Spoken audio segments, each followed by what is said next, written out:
हाय दोस्तों, स्वागत है आपका गुरु मैथ्स क्लासेज में। मैं Manoj sir, faculty of mathematics.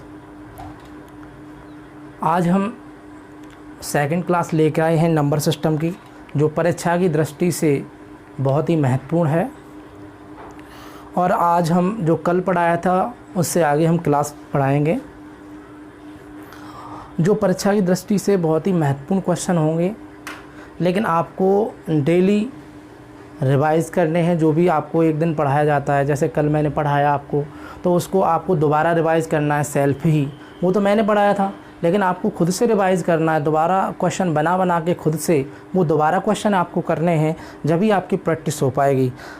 ऐसा नहीं है कि मैंने पढ़ा दिया वही आप पढ़ो, थोड़ा आगे भी आपको वर्क करना है। जो भी टाइप के क्वेश्चन कराए जाएँ वो आपको प्रैक्टिस करनी है, आपको प्रीवियस ईयर्स के क्वेश्चन पेपर भी सॉल्व करने हैं। लेकिन अभी तो हम पहला चैप्टर पढ़ा रहे हैं, उसके बाद दूसरा भी पढ़ाएंगे, तीसरा ही, आगे भी ऐसे ही पढ़ाएंगे। सभी भाइयों से, सभी छात्रों से, सभी मित्रों से अनुरोध है कि यदि चैनल पर नए हैं तो चैनल को लाइक करें, शेयर करें और सब्सक्राइब करें, जिससे आने वाला जो नया वीडियो है उसका नोटिफिकेशन सभी मित्रों के पास, सभी भाइयों के पास पहुंच जाए। चलो चलते हैं। कल हमने जो लास्ट में कराया था वो कराया था आपका व्युत्क्रमों का योग। ये वाला कंसेप्ट बता रहे थे, व्युत्क्रमों का योग बता रहे थे कल फैक्टर्स में। टॉपिक ये फैक्टर्स चल रहा है इसमें, यानी गुणनखंड। मैंने कहा एक क्वेश्चन ले लिया आपका, 40 के कुल गुणनखंडों के व्युत्क्रम का योग क्या होगा, या व्युत्क्रमों का योग। व्युत्क्रमों का योग आपसे पूछा जाए तो आपको निकालना है। कल मैंने ये टाइप में से 1-2 क्वेश्चन आपको करा दिया था, आप प्रयास करें। हम दोबारा आपको समझाएंगे इस वाले टाइप को, फिर अगला टाइप चलेंगे इसी में, तो आपको समझना है यहाँ से।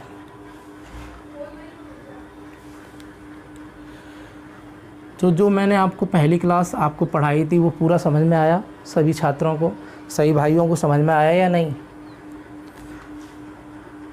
आया है तो आप कोशिश करें।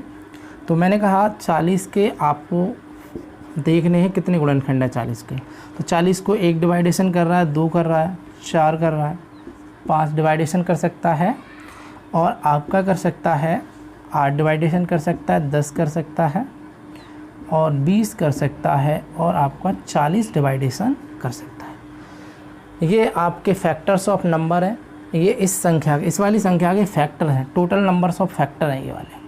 तो आपको पता है कि जो 40 को डिवाइडेशन करने वाला जो नंबर होता है वो आपका 1 है, 2 है, 4 है, 5 है, 8 है, 10 है, 20 है और 40 है। इतनी संख्याएं 40 को डिवाइडेशन कर सकती हैं। तो मैंने आपको व्युत्क्रमों का कंडीशन आपको बताई थी। मैंने कहा 1 का व्युत्क्रम 1/1 होता है, 2 का होता है 1/2, और 4 का होता है 1/4, 5 का 1/5, इसका 1/8, इसका 1/10, आगे 1/20 और 1/40। कल ही बता दिया, फिर भी एक बार दोबारा समझा रहे हैं। जिनको समझ में नहीं आया, जिन छात्रों को समझ में नहीं आया, उनको एक बार दोबारा कंसेप्ट हम बता रहे हैं, आप कोशिश करें।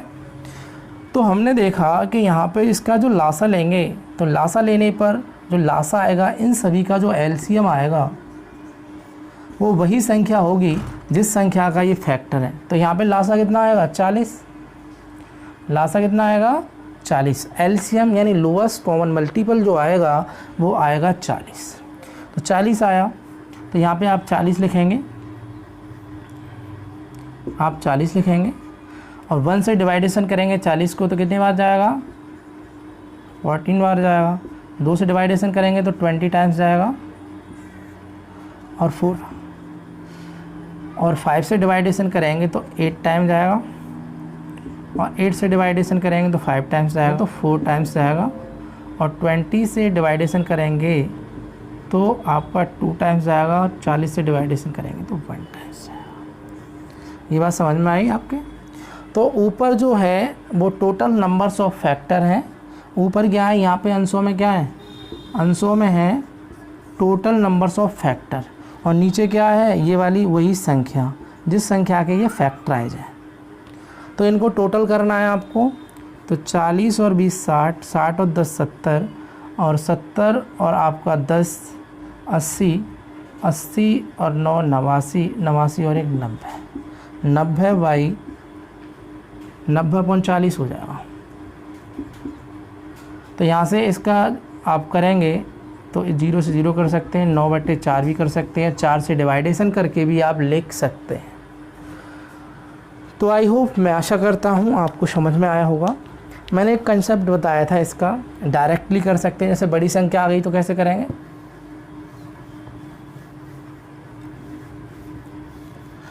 जैसे मैंने एक क्वेश्चन लिया, आपका क्वेश्चन लिया 200 के कुल गुणनखंडों के व्युत्क्रमों का योग क्या होगा।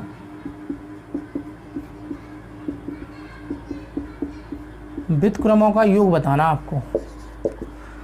तो या तो आप नंबर्स लिख के कर सकते हैं, कौन कौन सी संख्या डिवाइडेशन कर सकती हैं, लेकिन ऐसे नहीं करना। सबसे पहले फैक्टराइज करना है। इसके फैक्टराइज करेंगे तो क्या होगा, 2 × 100, 100 के फैक्टराइज करेंगे तो 2 की घात 2 × 5 की घात 2। तो यहाँ पे क्या हो जाएगा, ये हो जाएगा 2 की घात 1 और 2 की घात 2, गुणा में घातें जुड़ जाती हैं जब आधार समान होते हैं, तो हो जाएगा 2 की घात 3 और यहाँ हो जाएगा 5 की घात 2। तो आपको क्या करना है, तो जितने भी आपके टोटल नंबर्स ऑफ फैक्टर हैं उनका टोटल करना है। क्या करना है, योग। और योग करेंगे तो 2 की घात 0, अब 2 की घात 0 का मतलब 1 होता है, और 2 की घात 1 का मतलब 2 होता है, 2 की घात 2 का मतलब 4 होता है, 2 की घात 3 का मतलब 8 होता है। ये तो मैंने कल समझा दिया था। 5 की घात 0 का मतलब 1, 5 की घात 1 का मतलब 5, 5 की घात 2 का मतलब आपका 25। तो इधर यहाँ पे कितना हो जाएगा, ये टोटल्स करें तो कितना हो जाएगा, 8 और 4 12, 12 और 3 कितना हो जाएगा, यहाँ 15 हो जाएगा, और इधर हो जाएगा 31। तो 15 × 15 और 15 × 45 और 1 46, 465 हो गया। लेकिन किस संख्या आ गई, ये 200 के, तो नीचे आ जाएगा 200। तो ये वाला आपका आंसर है। आप डिवाइडेशन करके भी निकाल सकते हैं व्युत्क्रमों का टोटल, तो आप ऐसे भी निकाल सकते हैं। टोटल नंबर्स ऑफ फैक्टर का टोटल करना है आपको, और नीचे उसी संख्या का डिवाइडेशन करना है जिस संख्या के वो फैक्टर्स हैं, ये ध्यान रखना। कॉपी कर लिया सभी ने? चलो एक क्वेश्चन और देते हैं आपको।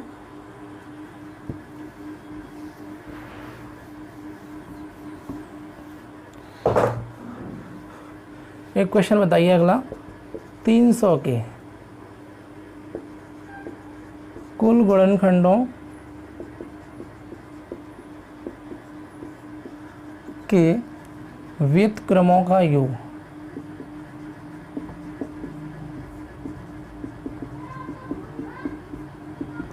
व्युत्क्रमों का योग बताना। चलो सभी छात्रों को करना है।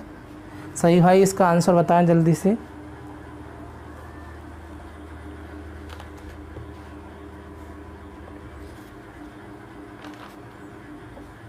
चलो इसका आंसर देख लें।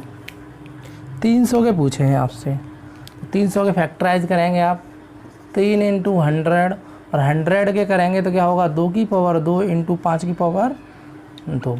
तो यहाँ पे कितना हो जाएगा, ये हो जाएगा 3 की पावर 1 × 2 की पावर 2 × 5 की पावर 2। और यहाँ से करेंगे तो कितना, इसका मतलब 3 की घात 0 का मतलब 1, 3 की घात 1 का मतलब आपका 3। यहाँ से करेंगे 2 की घात 0 का मतलब 1, 2 की घात 1 का मतलब 2, 2 की घात 2 का मतलब 4। यहाँ से करेंगे 5 की घात 0 का मतलब 1, 5 की घात 1 का मतलब 5, 5 की घात 2 का मतलब 25। तो यहाँ कितना हो जाएगा 4, ये हो जाएगा आपका 7, और ये हो जाएगा आपका 31। तो ये हो जाएगा 7 चौक करेंगे आप 31, तो ये हो जाएगा 28। यहाँ से करेंगे 4 और 3 दूनी 6 और 2 8, तो 8 6 8, 800 कितना हो जाएगा 68। तो आपको क्या करना है, 868 आपका टोटल्स हो गया। किस नंबर्स के फैक्टर हैं, 300 के, तो 300 नीचे लिखना है आपको बस। यही आपका व्युत्क्रमों का यानी रेसिप्रोकल का जो टोटल्स होगा फैक्टर्स का, वो होगा 868/300। चलो आगे चलते इसमें। यदि इसमें आपकी बात हो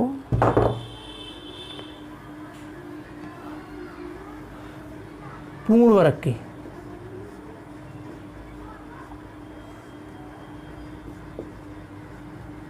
परफेक्ट स्क्वायर,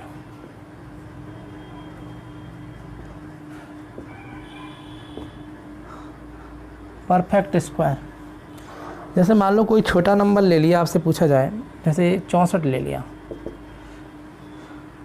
64 के कितने गुणनखंड जो है वो पूर्ण वर्ग हैं, 64 के कितने फैक्टर्स पूर्ण वर्ग हैं, ये आपसे क्वेश्चन पूछा जाए तो कैसे निकालेंगे। आप कहेंगे सर 64 के जो फैक्टर्स हैं वो डिवाइडेशन करने वाला 1 है, एक 2 है, एक आपका है 4 है, 8 है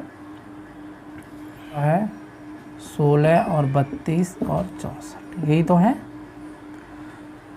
64 के जो फैक्टर हैं वो 1 2 और 4 और 8 और 16 32 64। अब यहाँ पे देखना पूर्ण वर्ग कितनी संख्या है, पूर्ण वर्ग जो संख्या है वो आपकी एक तो 1 है और इसके बाद एक 4 है और एक आपका 16 है और एक आपका 64 है। तो कितनी संख्या है आपकी, 4 संख्या है। तो यहाँ पे आपसे पूछा जाए पूर्ण वर्ग कितनी संख्या है, तो 4 आंसर हो जाएगा। लेकिन इसको आप दूसरे तरीके से कर सकते हैं। आप करेंगे इसको 2 की पावर लिखेंगे, 2 की पावर कितना होता है, 2 की पावर आपका हो जाएगा 6, 2 की पावर कितना हो जाएगा 6। हमेशा ये ध्यान रखना जो पावर होती है उसमें हम 2 से डिवाइडेशन करते हैं। कितने से डिवाइडेशन करते हैं, 2 से, और 2 से डिवाइडेशन करेंगे तो कितना आएगा 3, और 2 से डिवाइडेशन करने के बाद जितना भी आए उसमें आप 1 प्लस करेंगे, इसलिए यहाँ से भी 4 आंसर आएगा। ये कंडीशन ध्यान रखनी है आपको कि दशमलव वाली संख्या नहीं लेते हैं।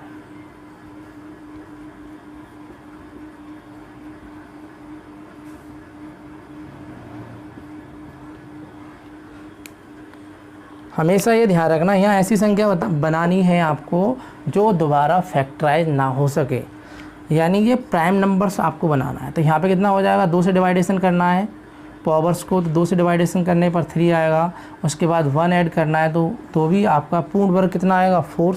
जैसे हम एक और नंबर लेते हैं आपका, हमेशा ये ध्यान रखना पॉइंट वाली जो संख्या है वो नहीं लेनी है आपको। जैसे आपने लिखा 100 के कुल कितने गुणनखंड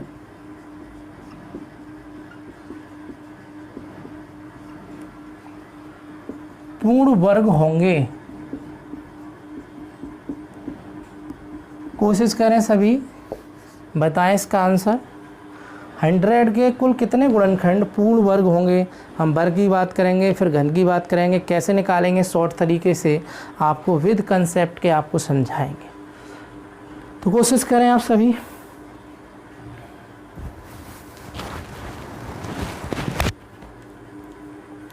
देखें जैसे मैंने कहा 100 को डिवाइडेशन करने वाले क्या क्या है, 100 को डिवाइडेशन करने वाले आप कहोगे 1 है, 2 है, 4 है, 5 है, 10 है और आपका 20 है, 25 है, 50 है और 100 है। यही तो डिवाइडेशन कर सकते हैं आपको 100 को।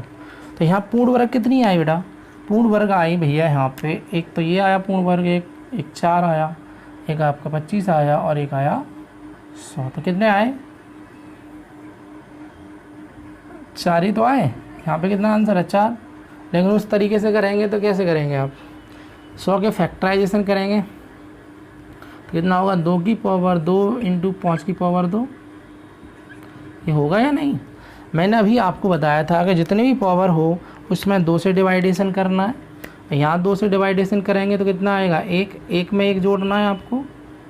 उसके बाद यहाँ पे भी 2 से डिवाइडेशन करेंगे, कितना बचेगा 1, इसमें भी 1 ऐड करना है। तो इसका मतलब 2 दूनी 4। तो यहाँ से इस वाले फैक्टराइजेशन करके भी आप कर सकते हैं। जैसे एक क्वेश्चन आप अगला देखें,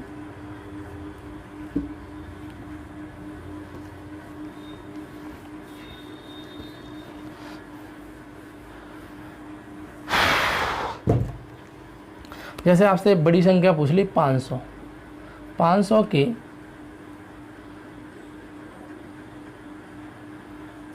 कुल गुणनखंडों में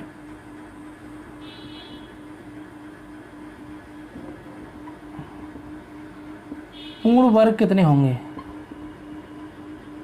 ये पूछ लिया।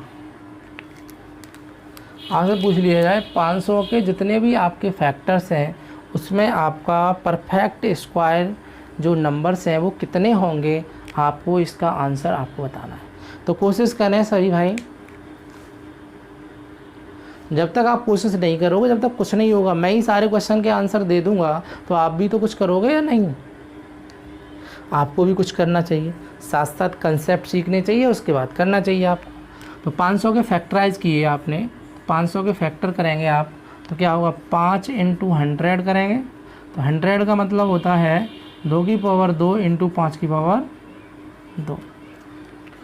तो यहाँ से कितना हो गया, ये हो गया 2 की पावर 2 और 2 की पावर यानी 5 की पावर 2 और 5 की पावर 1 का मतलब है 5 की पावर 3। हमेशा घातों में डिवाइडेशन करते हैं, 2 से 2 का भाग देंगे 2 में तो एक बार जाएगा, 1 में 1 जोड़ेंगे। अब 2 का भाग इसमें देना है तो 1.5 बार जाएगा, लेकिन पॉइंट नहीं लेना, 1 ही लिखना है। तो 1 + 1 इंटू करेंगे आप तो 2 दूनी कितना होगा, इसके भी कितने होंगे 4। तो इस तरीके से आप पूर्ण वर्ग निकाल सकते हैं। तो आई होप, मैं आशा करता हूँ ये वाला कंसेप्ट समझ में आया हुआ। सभी एक बार कॉपी कर लें। एक क्वेश्चन और दूंगा, उसका आंसर आपको बताना है सभी को, उसके बाद अगला कंसेप्ट बताएंगे। सभी कोशिश किया करें। जब तक कोशिश नहीं करेंगे जब तक कुछ होगा नहीं आपको।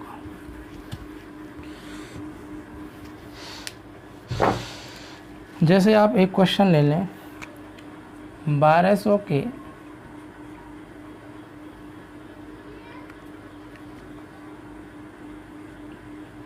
कुल गुणनखंडों में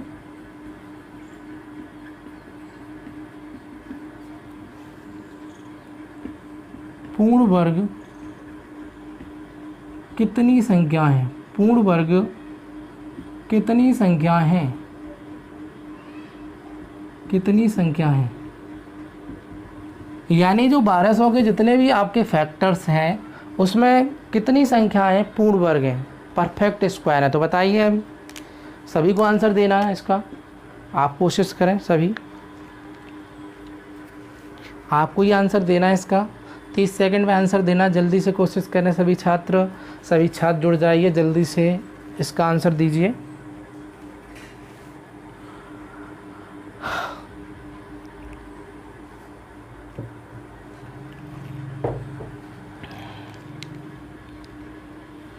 तो 1200 को फैक्टराइज करेंगे तो क्या होगा, 3 × आपका ऐसे कर सकते हैं आप, 12 × 100 कर सकते हैं।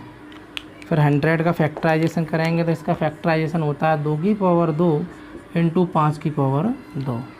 यहाँ 12 का करेंगे तो यहाँ पे इसका होगा 2 की पावर 2 × 3, इसका ही तो होगा 2 की पावर 2 और 2 की पावर 2, तो ये कितना हो जाएगा 2 की पावर 4, 5 की पावर 2 और 3 की पावर 1, यही तो होगा। तो यहाँ से करेंगे 2 का भाग देना है इसमें तो 2 टाइम्स जाएगा और 2 बार जाएगा, 2 में 1 जोड़ना है आपको। 2 का भाग जाएंगे 1 बार जाएगा और 1 में 1 जोड़ना है। और यहाँ पे 2 का भाग आपका नहीं जा रहा और यानी पॉइंट बार जा रहा है, 0.5 बार। तो इसका मतलब इसमें 0.5 को आपको 0 मानना है, दशमलव वाली संख्या को आपको 0 मानना है और 0 में 1 जोड़ेंगे तो 1। तो यहाँ पे कितना हो जाएगा 3 × 2 × 1, तो यहाँ पे कितने हो जाएंगे आपके 6। 1200 के जितने भी गुणनखंड हैं उनमें आपका परफेक्ट स्क्वायर जो है वो आपकी कितनी संख्या है, 6। तो यही आंसर है। अब हम पूर्ण घन की बात कर लेते हैं। पूर्ण घन,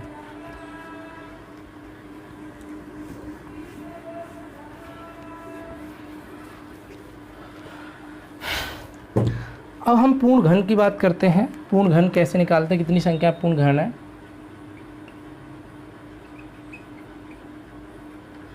परफेक्ट क्यूब,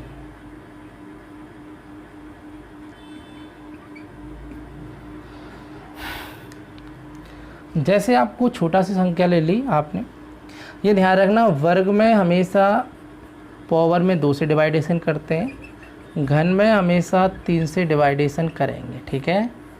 और जो भी डिवाइडेशन करने के बाद जितना भी आपका क्वाटिएंट आएगा उसमें 1 प्लस करना है, लेकिन दशमलव को 0 आपको मानना है। कितना प्लस करना है, 1। और डेसिमल वाला जो नंबर्स आएगा उसको हम 0 मानते हैं, हमेशा डेसिमल वाला आप नहीं लेंगे, ये ध्यान रखना आप। तो एक बार आपको बता रहे हैं, इसको देखें। जैसे मैंने कहा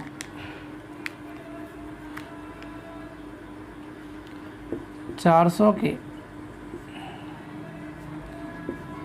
कितने गुणनखंड पूर्ण घन है। 400 के कुल कितने गुणनखंड पूर्ण घन हैं, तो बताइए कितने गुणनखंड पूर्ण घन है।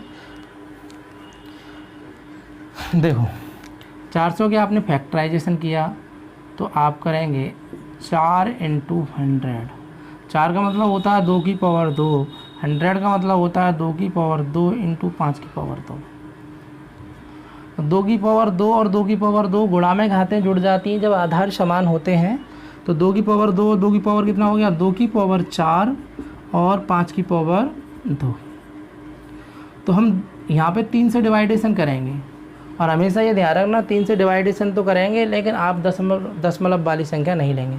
तो 3 का डिवाइडेशन एक बार जा रहा है तो 1 में 1 जोड़ना आपको, 3 का भाग इसमें नहीं जा रहा और इसमें नहीं जा रहा तो 1 ऐड करेंगे। तो इसका मतलब कितना आएंगे आपके पूर्ण घन जो आएंगे वो आपके आएंगे 2।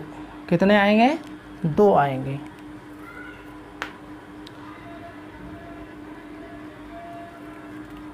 चार सौ के जो फैक्टर्स हैं, डिवाइडेशन करने वाली जो संख्या है वो कौन कौन सी, 1 है, 1 का भाग जा सकता है, 2 का जा सकता है, 4 का जा सकता है, 5 का जा सकता है, 8 का जा सकता है, 10 का जा सकता है, 20 का जा सकता है, 25 का जा सकता है, 50 का जा सकता है, 100 का जा सकता है, 200 का जा सकता है और 400 का जा सकता है।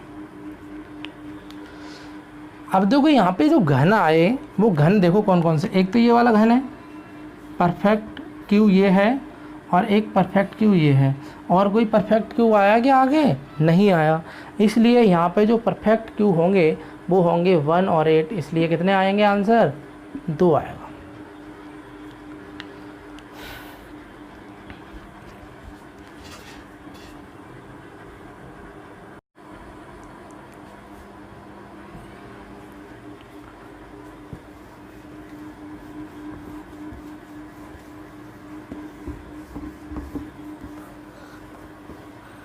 एक क्वेश्चन लिखें अगला, इफ n बराबर 3 की पावर 9, इसमें पूछा है कितने गुणनखंड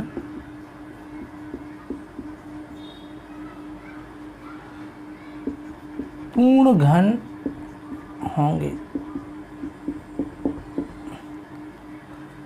यदि n बराबर आपका दे रखा है 3 की पावर 9। तो इसमें पूछा है जो 3 की पावर जो 9 है वो कि कोई नंबर्स है, इसमें बता रहे हैं जो कितने जो गुणनखंड हैं वो आपके पूर्ण घन है, परफेक्ट आपके क्यूब है। बताओ जल्दी से।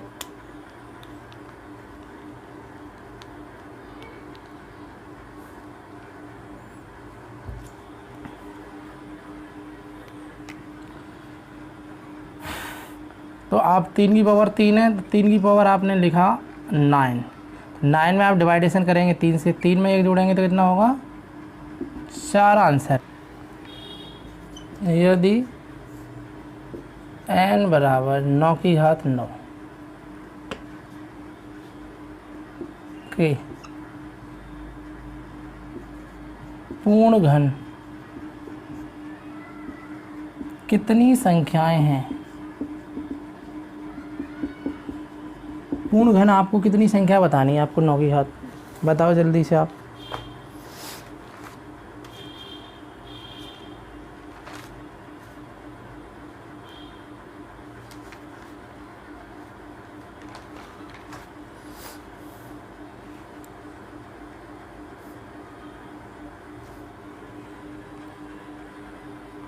तो इसको करेंगे आप फैक्टराइजेशन करेंगे, इसको करेंगे 3 की पावर 2 और 2 की पावर 9।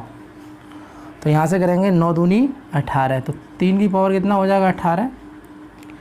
अब 18 को आप डिवाइडेशन करेंगे आप 3 से, तो कितने टाइम्स आएगा 6 टाइम्स, 6 में 1 जोड़ेंगे तो आंसर कितना आएगा 7। ये वाला आंसर है। तो आपको पूर्ण घन वाला भी समझ में आया होगा। आई होप, मैं आशा करता हूँ कि अच्छे से समझ में आया होगा। कोई भी संख्या ले लें आप, इस तरीके से ही निकालना है। अब बात हो गुणनफल की, बात हो गुणनफल की, यानी मल्टीपल। गुणनफल को हम गुणज भी कह सकते हैं आप, और इसको गुणक भी कह सकते हैं। इसकी बात हो, यदि आपसे जैसे मान लो आपने संख्या ले ली 100, 100 के गुणनखंडों के 100 के गुणनखंडों का गुणनफल क्या होगा, ये आपसे क्वेश्चन पूछा जाए। कोशिश करें उसका आंसर बताएं सभी।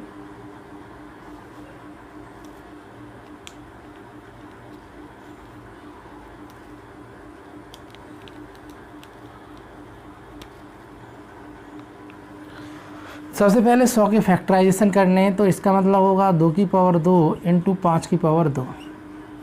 तो यहाँ से करेंगे 2 की पावर 2 और 5 की पावर 2। अब यहाँ पे घातों में 1 बढ़ा लेते हैं, पहले फैक्टर्स पता होना चाहिए, फैक्टर्स कितने हैं। तो 2 में 1 बढ़ाएंगे तो कितना हो जाएगा 3, और 2 में 1 बढ़ाएंगे तो कितने फैक्टर हैं आपके 3, 3 तिया 9, आपके 9 फैक्टर हैं। गुणनफल निकालना है तो आपको क्या करना है, जितने भी टोटल नंबर्स ऑफ फैक्टर हैं उसका आपको आधा करना है। तो इसको लिख सकते हैं 100 की पावर 9/2। 100 की पावर 9/2 ही आपका आंसर है। इसको लिखेंगे कितना, आप लिखेंगे 4 बार 100 लिख सकते हैं, एक बार लिख सकते हैं आप 50। ये कंडीशन है। इसको ऐसे कर सकते हैं 100 इंटू 100 इंटू 100 इंटू 100, उसके बाद लिखेंगे आप 50, उसके बाद 50 लिख सकते हैं आधा।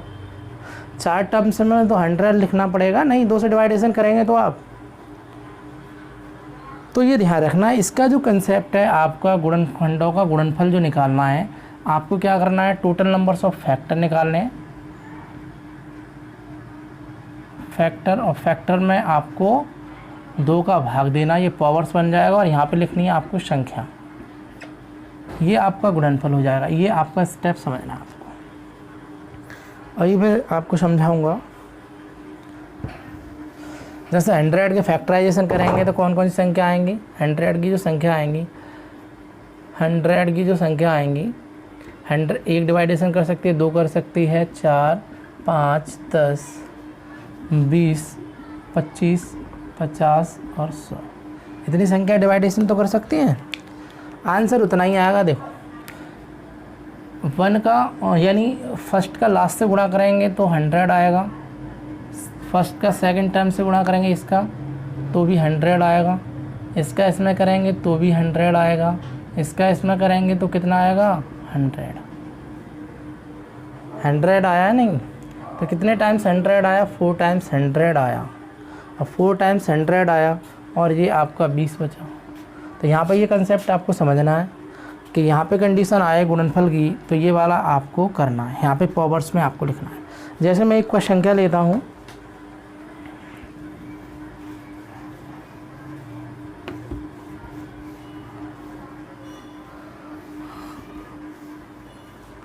जैसे मैंने एक संख्या ली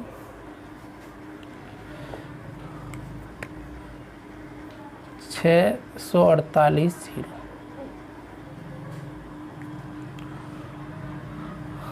के गुणनखंडों का गुणनफल बताना है। चलो इसका आंसर बताएं सभी, कोशिश करें एक बार, सभी छात्र कोशिश करें। जब तक कोशिश नहीं करेंगे जब तक आपका आंसर नहीं आएगा।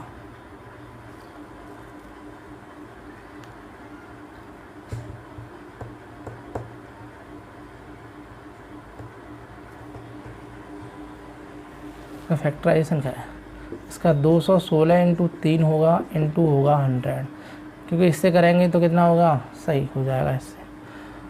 अब यहाँ से करेंगे तो इसका मतलब है 6 की घात 3, तो इसका मतलब 2 की घात 3 इंटू 3 की घात 3 इंटू 3, और इसका मतलब 100 का मतलब होता है 2 की घात 2 इंटू 5 की घात 2। तो यहाँ पे कितना हो जाएगा, 2 की घात 3 और 2 की घात 2, तो कितना हो जाएगा, 2 की घात 5 हो जाएगा, और 3 की घात 3 और 3 की घात 1, तो कितना हो जाएगा बेटा, तो हो जाएगा 3 की पावर 4, और ये हो जाएगा 5 की पावर 2, यही तो हो जाएगा। अब आपको क्या करना है, टोटल नंबर्स ऑफ फैक्टर निकालने हैं। तो 5 में 1 जोड़ेंगे 6, 4 में 1 जोड़ेंगे 5, और 2 में 1 जोड़ेंगे 3, तो कितना हो जाएगा, 6 पंजे 30, और 30 तिया कितना हो गया, 90। तो आपको इसका गुणनफल निकालना है, तो क्या करना है, आपको 648 की पावर 90/2 करना है। तो इसको करेंगे तो कितना हो जाएगा, इसको हो जाएगा 648 की पावर 45, ये आपका आंसर है। लेकिन ये ध्यान रखना, जो मिडल वाली जो संख्या होती है उस संख्या का आपका स्क्वायर रूट होती है। जैसे मैंने अभी आपको बताया था 100 वाला, 1 से डिवाइडेशन होगी, 2 से होगी, 4 से होगी, 5 से होगी, और 10 से होगी, और आपका 20 से होगी, 25 से होगी, 50 से होगी, और 100 से होगी। तो ये ध्यान रखना, इसका मल्टीपल करने पर ये वाली जो संख्या होगी ये उस संख्या का क्या होगी, इसका क्या होगी, स्क्वायर रूट होगी, इसका स्क्वायर रूट होगी ये वाली संख्या, ये ध्यान रखना। तो टोटल नंबर्स ऑफ फैक्टर यहाँ पे कितने आ गए ये वाले, तो 100 के तो यहाँ पे 9 हो जाएंगे, 4 इधर हैं और 4 इधर हैं। लेकिन यहाँ बात करेंगे तो यहाँ पे जो फैक्टर है वो 90 है, 90 से 2 से डिवाइडेशन करना है, तो इसका गुणनफल का गुणनखंडों का गुणनफल आपका आ जाएगा। आई होप, मैं आशा करता हूँ कि आपको पूरा समझ में आ रहा होगा। तो एक क्वेश्चन और देखें, छोटा सा क्वेश्चन है, वो लिखें,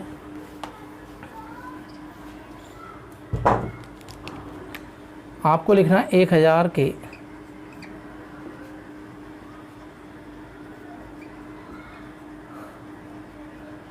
गुणनखंडों का गुणनफल क्या होगा, गुणनफल क्या होगा। तो सही भाई कोशिश कीजिए, इसको आंसर बताइए इसका। तो क्या करना है, 1000 का फैक्टराइजेशन करना है आपको। तो 1000 के फैक्टराइजेशन करेंगे तो क्या होगा, 1000 के फैक्टराइजेशन करेंगे तो ये हो जाएगा 10 इंटू 100। इसका मतलब है 2 इंटू 5, इसका मतलब है 2 की पावर 2 इंटू 5 की पावर 2। तो यहाँ से क्या होगा कि यहाँ पे 2 की घात 1 और 2 की घात 2, गुणा में घातें जुड़ जाती हैं जब आधार समान होते हैं, भाग में घातें घट जाती हैं जब आधार समान होते हैं। लेकिन यहाँ मल्टीपल कर रहे हैं और इसका भी मल्टीपल करेंगे, 2 की घात 1 और 2 की घात 2 तो इक्वल हो जाएगा 2 की घात 3, और 5 की घात 1 और 5 की घात 2 तो हो जाएगा 5 की पावर 3। तो यहाँ पे पहले आपको क्या करना है, आपको टोटल नंबर्स ऑफ फैक्टर निकालने। 3 में 1 जोड़ेंगे आप 4 हो जाएगा, और यहाँ पे भी 3 में 1 जोड़ेंगे तो कितना हो जाएगा, 4 चौक 16। तो आपको गुणन मल्टीप्लिकेशन निकालना है आपको। तो कैसे करेंगे, 1000 की पावर 16/2, तो ये आंसर आएगा 1000 की पावर आपका 8, ये आपका गुणनफल होगा। तो आप ऐसे निकाल सकते हैं। आई होप, मैं आशा करता हूँ कि आपको पूरा समझ में आ रहा होगा। ऐसे ही लगातार समझते रहिए।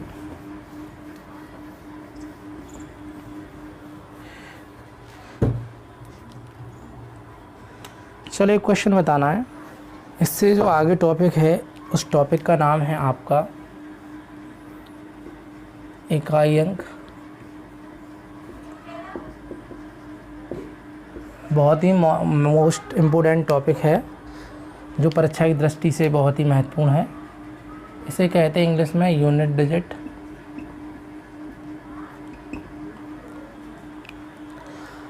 अब देखो, यूनिट डिजिट का मतलब होता है लास्ट वाला डिजिट या पीछे वाला अंक, ये ध्यान रखना। इकाई अंक का मतलब होता है पीछे वाला अंक। पीछे वाला अंक, यानी last numbers of digit, last number of digit देखना है। तो यहाँ समझना है, जैसे मैंने कोई अंक लिखा आपका, मान लो 2875 लिख दिया, तो यहाँ पे इकाई अंक कौन सा हो जाएगा, इकाई अंक हो जाएगा 5, ये वाला। इनसे कोई लेना देना नहीं है, हमें लास्ट वाले डिजिट से मतलब है। आपका इकाई अंक यहाँ पे कितना है, 5। तो समझना है ये कंसेप्ट, इसका इकाई अंक का कैसे निकालते हैं, कैसा भी इकाई अंक आए तो कैसे निकालेंगे, अच्छे अच्छे क्वेश्चन मैं आपको बताऊँगा इसमें। तो पहले समझना है,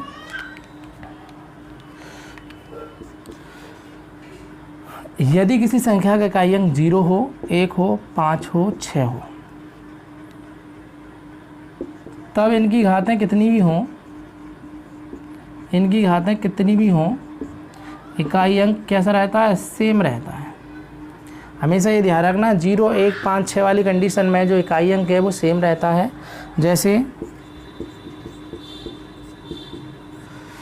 10 की पावर हम कोई ले लेते हैं, 95 ले लिया, इकाई अंक कितना आएगा यहाँ पे, तो यहाँ पे आएगा 0, क्योंकि यहाँ पे हमें लास्ट वाले नंबर से मतलब है, इस वाले 1 से कोई मतलब नहीं है, 0 से मतलब। यहाँ पे लेंगे, मान लो 221 की पावर आपका है 89, यहाँ पे इकाई अंक पूछा है आपसे, यहाँ पे इकाई अंक पूछा है, तो ध्यान रखना ये।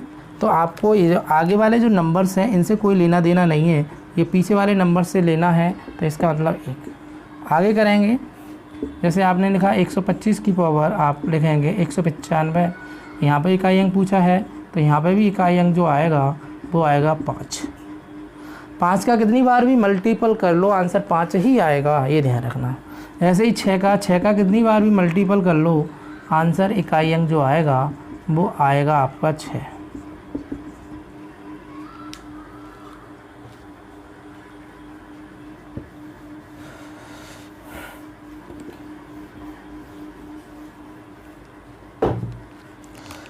देखो 0 का भी कितने बार गुणा कर लो, 10 लिख लो, कितने बार भी कर लो, जो आपका इकाई अंक आएगा वो लास्ट में 0 आएगा, लास्ट वाला।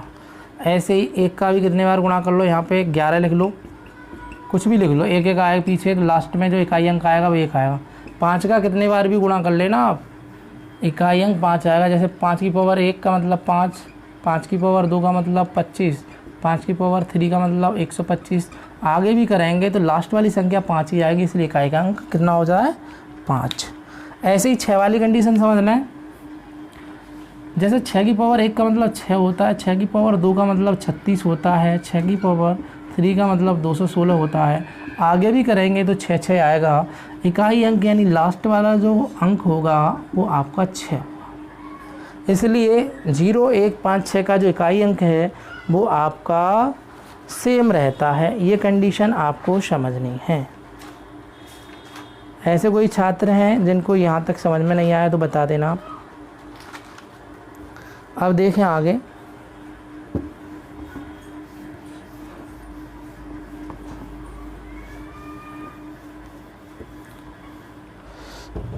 अब एक है इसमें 4 और 9 वाला, समझना आपको। 4 और 9 यानी संख्या का इकाई अंक, ये वाला संख्या का इकाई अंक होना चाहिए। ये संख्या के कौन से अंक होने चाहिए, इकाई अंक। जब ये संख्या के इकाई अंक हो तो कंडीशन क्या होगी, जैसे हम पहले 4 लेते हैं, यदि 4 की पावर आपकी विषम संख्या है तो इकाई अंक 4 आएगा। 4 की पावर यदि सम संख्या है तो इकाई अंक कितना आएगा, 6। फिर आप विषम लेंगे, फिर आपका 4 आएगा, फिर आप सम लेंगे, फिर आपका 6 आएगा, फिर आप विषम लेंगे, फिर 4 आएगा, फिर आप सम लेंगे, फिर 6 आएगा। यानी जो आपकी जो साइकिल है वो 2 ग्रुप पर चल रही है, 4 और 6, 4 और 6, 4 और 6। ये साइकिल ऐसे चल रही है। कहने का मतलब ये, यहाँ से आप समझ लें, यदि 4 की जो पावर है वो आपकी विषम आएगी तो इकाई अंक आएगा आपका 4, और यदि सम आती है तो इकाई अंक आएगा 6। ये ध्यान रखना।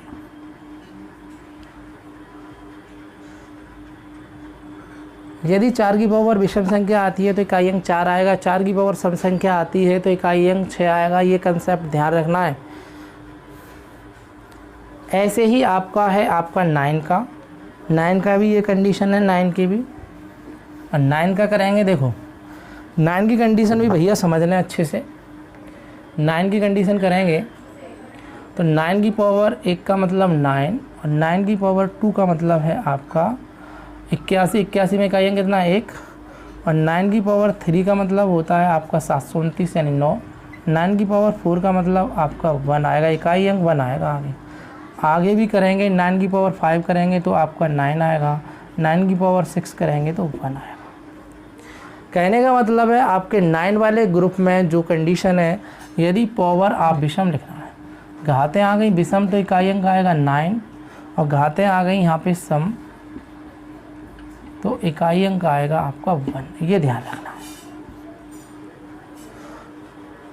यदि 9 वाली कंडीशन में यदि 9 की घात कोई विषम संख्या आती है तो जो यूनिट डिजिट है वो आपका 9 आएगा बेटा। यदि 9 की पावर कोई इवन नंबर्स होता है तो हमेशा जो यूनिट डिजिट है वो 1 आएगा। ये ग्रुप आपको समझना है।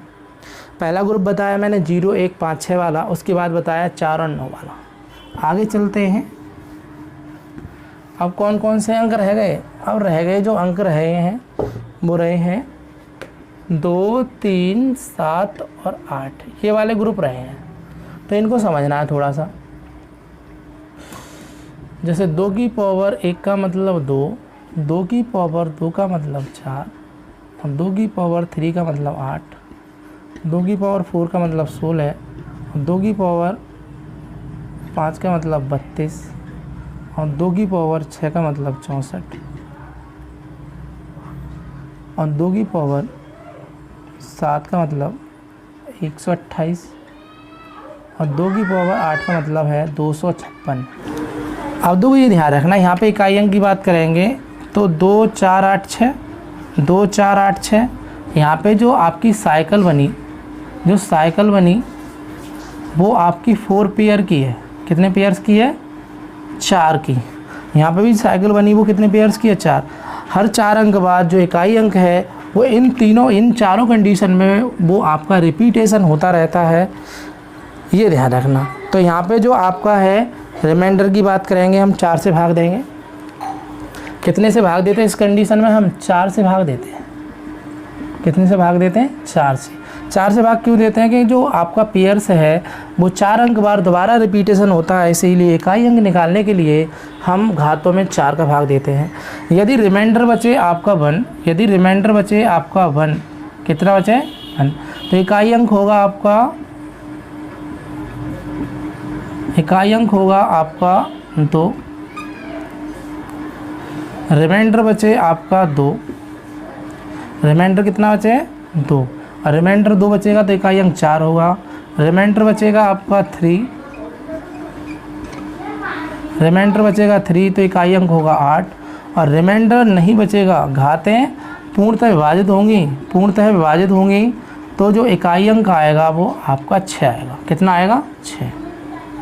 1 बचेगा 2 आएगा, 2 बचेगा 4 आएगा, 3 बचेगा 8 आएगा और आपका कुछ नहीं बचेगा। यानी जो आपकी कंप्लीट बाय डिवाइडेशन हो जाए, घातें पूर्णतः विभाजित हो जाएं, तब इकाई अंक 6 आता है, ये ध्यान रखना। ये कंडीशन आपको ध्यान रखनी है। उसके बाद समझ लेते हैं 3 वाली। उसके बाद 3 वाली कंडीशन समझ लेते हैं। 3 की पावर 1 का मतलब 3, 3 की पावर 2 का मतलब 9 और 3 की पावर 3 का मतलब 27 यानी 7, 3 की पावर 4 का मतलब 81 यानी इकाई अंक 1 आएगा। फिर 3 की पावर 5 लिखेंगे तो 3 आएगा, 3 की पावर 6 लिखेंगे तो यहाँ 9 आएगा इकाई अंक, 3 की पावर 7 लिखेंगे तो आपका 7 आएगा और 3 की पावर 8 लिखेंगे तो आपका 1 आएगा। तो यहाँ पे भी जो पेयर्स बनेंगे वो बनेंगे 4। जो ग्रुप बनेगा वो 3, 9, 7, 1 का बनेगा, यानी 4 पेयर्स का ग्रुप बनेगा। यहाँ पे भी 4 का ग्रुप पेयर्स बनेगा। तो हमेशा ध्यान रखना जो रिमाइंडर 1 आए, रिमाइंडर कितना है? 1, तो आपको इकाई अंक लेना है आपका 3। रिमाइंडर आ जाए 2, रिमाइंडर 1 आ जाए तो इकाई अंक 3 लेना है। रिमाइंडर आ जाए 2 तो इकाई अंक लेना है 9। रिमाइंडर आ जाए 3 तो इकाई अंक लेना है आपका 7। और रिमाइंडर आपका 0 आ जाए, कितना आ जाए 0, तो इकाई अंक कितना लेना है 1, ये ध्यान रखना। तो ऐसे ही 7 और 8 वाली कंडीशन है, ऐसे ही आपको करना है। तो मैं आशा करता हूँ कि आपको ये समझ में आया होगा।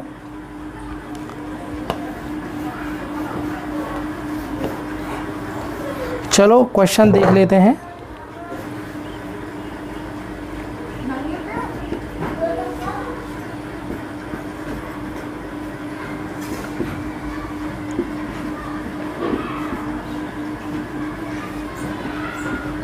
इसमें आपको इकाई अंक बताना है। चलो कोशिश करें सभी, इकाई अंक निकालें इसका आंसर, सभी इसका आंसर बताएं।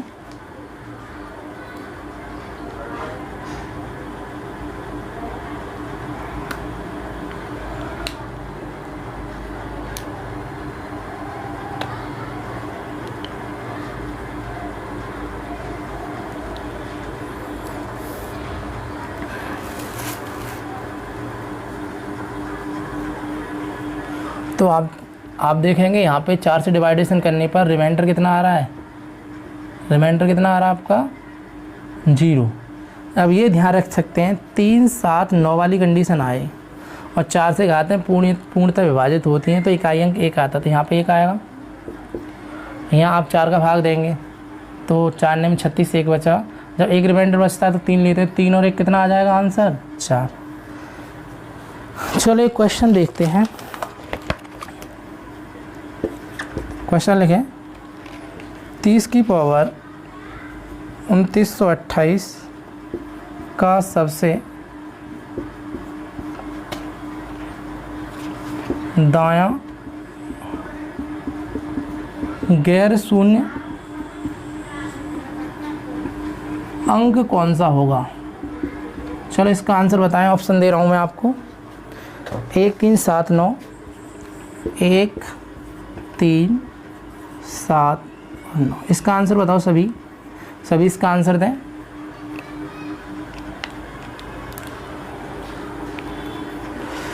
तीस की घात 2928 का सबसे दायां गैर शून्य अंक कौन सा होगा। गैर शून्य अंक बताना है। इकाई अंक पूछा जाएगा तो 0 होगा, लेकिन गैर शून्य अंक बताना है। गैर शून्य अंक का मतलब होता है जैसे आपने कोई संख्या लिखी तो यहाँ पे गैर शून्य अंक का मतलब है ये वाला अंक, ये वाला अंक आपको बताना है। कोशिश करें, किसी भैया का आंसर आया बताएं जल्दी से। तो ये क्वेश्चन कैसे करना है, देखो इजी तो कर लोगे आप, लेकिन ऐसे क्वेश्चन आए तो कैसे करेंगे वो समझना है। इकाई अंक बहुत इजी है, लेकिन इतना इजी भी मत समझो, जितना आप समझ रहे हो ना इतना भी इजी नहीं है। तो यहाँ से क्या करना है, 30 की पावर 2928, इसके हम फैक्टराइजेशन कर सकते हैं। 3 की पावर 2928 इंटू 10 की पावर 2928। अब तो गैर शून्य हमें अंक लाना है, यानी शून्य वाला अंक नहीं लाना है। तो यहाँ से तो इकाई अंक शून्य आएगा, तो इससे तो कोई लेना देना नहीं है। अब यहाँ से 4 से डिवाइडेशन करना है। 4 7 28, 1 बचा, 4 3 12, फिर 4 दूनी 8, यानी रिमाइंडर कितना है, रिमाइंडर इक्वल कितना है 0। अब देखो रिमाइंडर इक्वल 0 है तो यहाँ पे क्या आंसर आएगा बताओ। 3 की घात कितना बचा यहाँ पे, 3 की घात 0। 3 की घात 0 का मतलब कितना होता है बताएं आप सभी। 3 की घात 0 यानी 3 का जो रिमाइंडर है वो आपका पूर्णतः विभाजित है, पूर्णतः विभाजित होता है तो आपका आंसर आता है 1। तो गैर शून्य जो अंक होगा वो 1 होगा, ये ध्यान रखना, क्योंकि यहाँ से तो शून्य आएगा। 4 से डिवाइडेशन करेंगे तो रिमाइंडर आपका 0 आएगा, पूर्णतः विभाजित है घात, तो 3 बार 3 की घात 1 का मतलब 3 होता है, लेकिन यहाँ पे 3 की घात 0 है। चलो एक क्वेश्चन और देखें, उस क्वेश्चन का आंसर बताएं।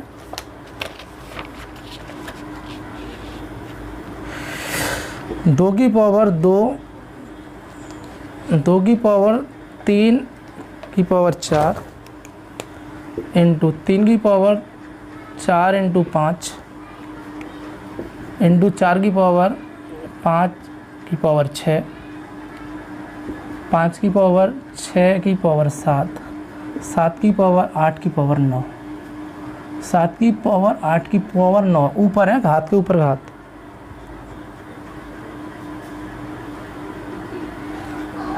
और 8 की पावर 9 की पावर 10। इसमें आपको बताना है, इसमें बताना है यूनिट डिजिट क्या होगा। यूनिट डिजिट क्या होगा?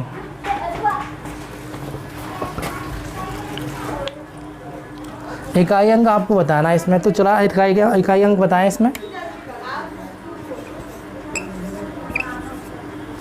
इकाई अंक बताना है इसमें, बताएं जरा।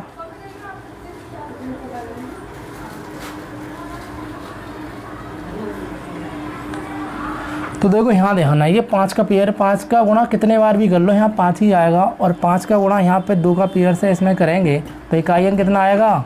0 आएगा। तो इसका जो यूनिट डिजिट होगा वो कितना होगा बेटा? वो आपका 0 होगा। कितना होगा? 0। एक क्वेश्चन देखें अगला।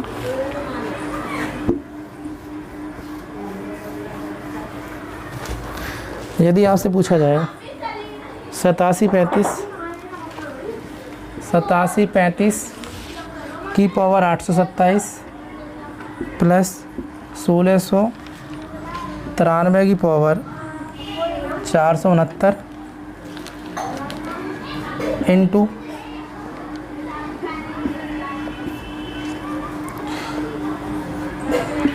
7339 की पावर 1296 माइनस 244 की पावर 311 इंटू बताना है आपको 5827 की पावर 935। इसमें बताना है यूनिट डिजिट। इसमें यूनिट डिजिट बताना है आपको। तो इसमें बताएं इसका इकाई अंक क्या होगा? इकाई अंक बताएं इसमें क्या होगा? सभी छात्र बताएं इसमें इकाई अंक क्या होगा?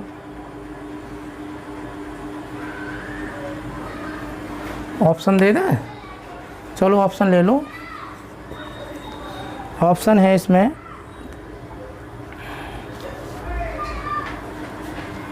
4 है, 8 है, 6 है और 2 है। चलो आंसर बताएं इसमें। ऑप्शन भी हैं आपके पास, चलो इसका आंसर दें। देखो मैंने बताया 5 की पावर कितनी भी हो इकाई अंक कितना आएगा? यहाँ से कितना आएगा? 5 की पावर कितनी भी हो इकाई अंक 5 आएगा। और यहाँ से आप यहाँ पे घातें कौन सी हैं? रिमाइंडर कितना बच रहा है? 4 का भाग देंगे, 4 का भाग देंगे तो 4 एकन 4, 4 एकन 4, 2 बचा, 4 सत्ते 28। रिमाइंडर कितना बचा? 1। जब रिमाइंडर 1 बचेगा तो इकाई अंक कितना आएगा? 3। इस वाली संख्या से आगे वाली से कोई मतलब नहीं है। उसके बाद आगे देखेंगे। अब यहाँ भाग देंगे आप, 4 3 12, 4 दूनी 8 और 4 चौक 16 पूर्णतः विभाजित है, यानी आपका पूर्णतः विभाजित आएगा तो यहाँ पे इकाई अंक 1 आएगा। 3 7 9 में यदि घातें 4 से विभाजित हों तो इकाई अंक कितना आता है? 1। माइनस 4 से डिवाइडेशन करेंगे, 4 सत्ते 28, आपका 2 बचा, 2 और 1 3, 4 सत्ते 28, 3 बचा। 4 की पावर 3 का मतलब विषम संख्या है तो 4 आएगा।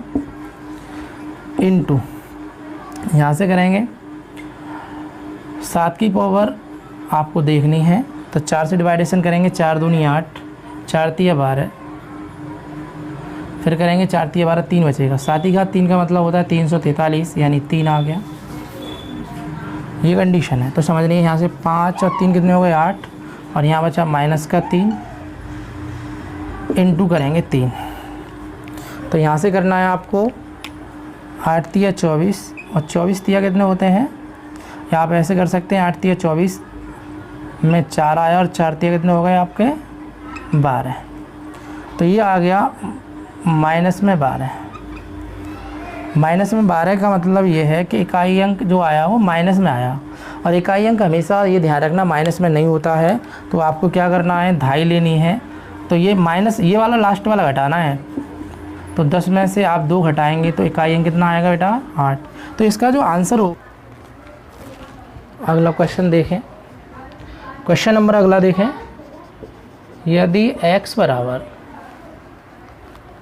633 की पावर 24 माइनस 277 की पावर 38 प्लस 266 की पावर 54।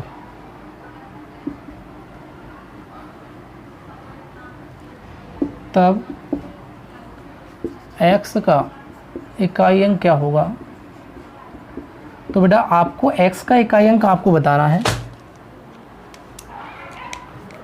तो कोशिश करें सभी, इसके ऑप्शन भी देंगे, आप निकालो, अपने अपने आंसर निकालो जल्दी से।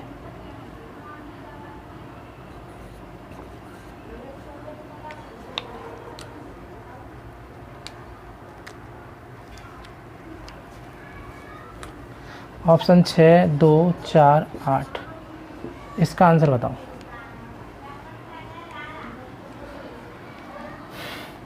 तो आप यहाँ से देखेंगे तो 4 से डिवाइडेशन करेंगे, 4 छक्के कितने हो गए 24, रिमाइंडर कितना आया 0, रिमाइंडर 0 आता है, तो रिमाइंडर 0 आएगा। अब 3 की कंडीशन हो तो यहाँ पे कितना आएगा 1 आएगा माइनस, और यहाँ 4 से भाग देंगे, 4 में 36, 2 बचा, और साथ ही साथ 2 का मतलब 49, तो कितना आएगा 49 में इकाई अंक 9 प्लस 6 की घात कितनी भी हो इकाई अंक 6 आता है, तो इन दोनों को ऐड करेंगे तो कितना होगा 6 और 1 7, तो आपका 7 माइनस के 9 यानी नेगेटिव आएगा आपका 2। हमेशा ये ध्यान रखना नेगेटिव में कभी यूनिट डिजिट नहीं होता है, तो हमेशा क्या करते हैं कैरी लेते हैं, तो 10 में से घटाएंगे 2, तो इकाई अंक कितना आएगा, यहाँ पे भी 8 आएगा। तो इसका जो आंसर होगा वो आपका होगा डी ऑप्शन।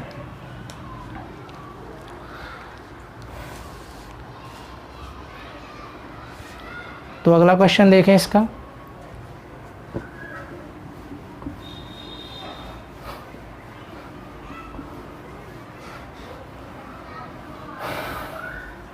दो 3 और 7 8 इकाई अंक आए तो 4 का भाग दे के आप देख सकते हैं। क्वेश्चन नंबर देखें अगला। यदि क्वेश्चन है यदि 164 की पावर 169 प्लस 333 की पावर 337 माइनस 727 की पावर 726, तो इसमें पूछा है इसका जो है यूनिट डिजिट क्या होगा, यानी इकाई अंक।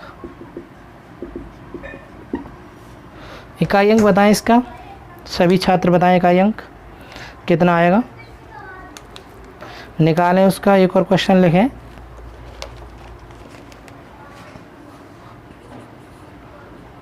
द यूनिट डिजिट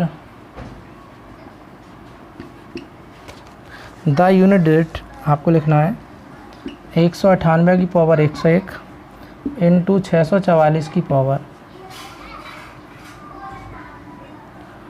255 प्लस लिखना है आपको 529 की पावर 132 माइनस 207 की पावर 85 माइनस 343 की पावर 43 माइनस 625 की पावर 88। इसमें आपको यूनिट डिजिट बताना है। चलो कोशिश करें, 2 क्वेश्चन है आपके लिए, दोनों क्वेश्चनों के आंसर आपको बताने हैं।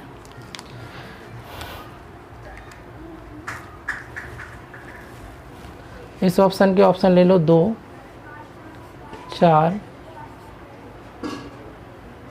और आपका है 1, और डी ऑप्शन है 8, और इसके ऑप्शन दे दूं आपको, तो इसके ऑप्शन लें आप 6, 4, 9 और डी ऑप्शन है आपका 3। चलो दोनों क्वेश्चनों के ऑप्शन मैंने आपको दे दिए हैं, दोनों क्वेश्चनों का आंसर बताएं जल्दी से, जितनी जल्दी हो सके उतनी जल्दी दोनों क्वेश्चनों के आंसर बताने हैं, तो बताएं जल्दी।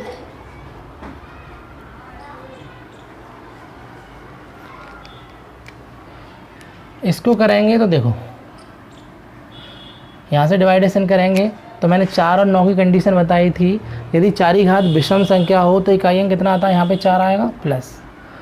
अब यहाँ से 4 से डिवाइडेशन करेंगे तो कितना होगा, 4 अट्ठे 32, 1 बचा, 4 चौक 16, 1 बचा, 3 की घात 1 का मतलब कितना होगा 3 माइनस।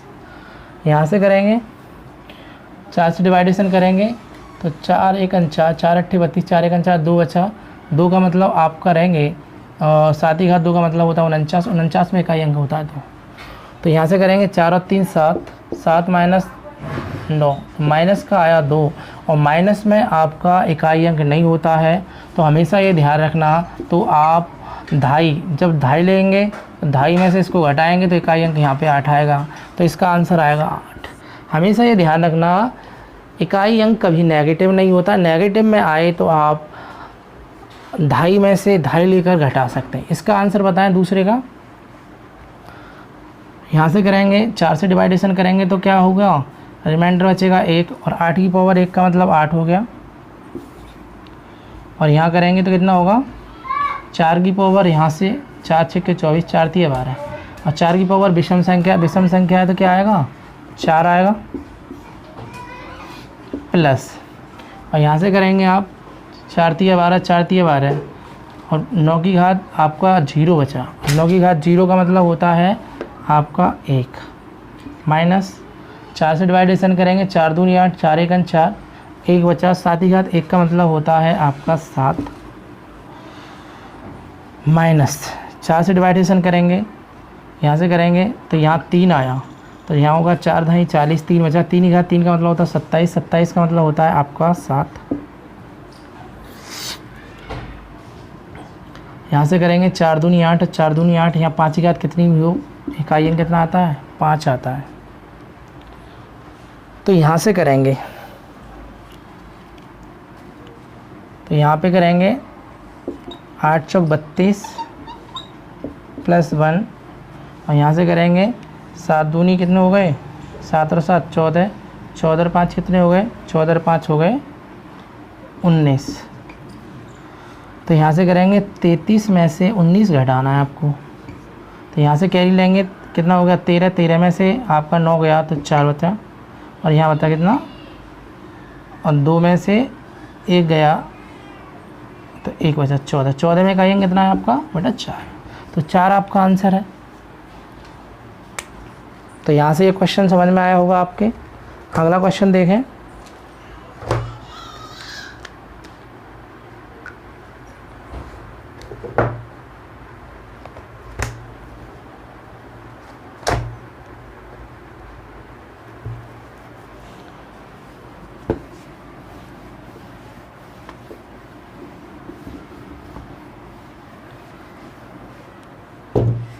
क्वेश्चन है अगला, 1 factorial, 2 factorial, 3 factorial, 4 factorial, 5 factorial, dot dot dot dot 1331 factorial. इसमें बताना है आपका इकाई अंक क्या होगा। ये आंसर बताओ जल्दी से। फैक्टोरियल का मतलब तो जानते ही, 2 सिंबल होते हैं फैक्टोरियल के, एक ये वाला होता है और एक ये वाला होता है। फैक्टोरियल का मतलब होता है जिस संख्या का फैक्टोरियल जब पूछा जाए तो उस संख्या से पहले जितने भी आपकी संख्याएं सबका मल्टीपल कर देते हैं, और फैक्टोरियल 0 की वैल्यू 1 के बराबर होती है, ये पता होना चाहिए। हम फैक्टोरियल पढ़ाएंगे जब सारी चीज़ समझाएंगे। तो यहाँ से करेंगे 1 का फैक्टोरियल 1 होता है, 2 का फैक्टोरियल करेंगे तो 2 × 1 होगा, 3 का फैक्टोरियल करेंगे 3 × 2 × 1 होगा, और 4 का करेंगे फैक्टोरियल तो 4 × 3 × 2 × 1 होगा, और 5 का करेंगे। अब ये ध्यान रखना 5 से, यानी जो 4 से अधिक यदि फैक्टोरियल की बात हो उसमें इकाई अंक जो होता है वो हमेशा 0 होता है। कितना होता है, इकाई अंक हमेशा 0 होता है। तो यहाँ से करेंगे 1 2 6, और ये होगा 4 3 12 दूनी 24, और यहाँ पे आगे इकाई अंक 0 है तो इसको ही जोड़ लो आप, तो कितना होगा 30 हो जाएगा, 30 और 3 33, 33 हो जाएगा, और 33 में इकाई अंक कितना आएगा यहाँ पे 3